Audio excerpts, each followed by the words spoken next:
எங்களோட இந்த அரசியல் பயணத்தில் முக்கிய பங்கு வகிக்க போறது பெண்கள். என்னுடைய அம்மாக்கள், என்னுடைய அக்கா தங்கைகள், என்னுடைய நண்பிகள்,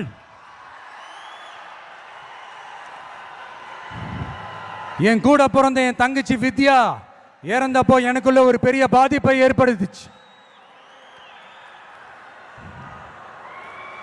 அதுல கொஞ்சம் கூட குறையாத பாதிப்பையும் வேதனையும் ஏற்படுத்தினது தான் தங்கச்சி அனிதாவோட மரணம்.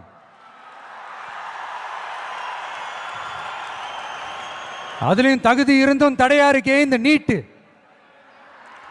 அப்ப ஒரு முடிவு பண்ணங்க, வாய் நிறைய விஜயண்ணா விஜயண்ணான்னு நம்மளை மனசார கூப்பிடுற இந்த பெண் பிள்ளைங்களோட கல்வி வாழ்க்கைன்னு எல்லாத்துலயும் ஒரு நிரந்தர பாதுகாப்பு ஏற்படுத்தணும்னு. இனிமே கவலைப்படாதீங்க, உங்க மகன், உங்க அண்ணன்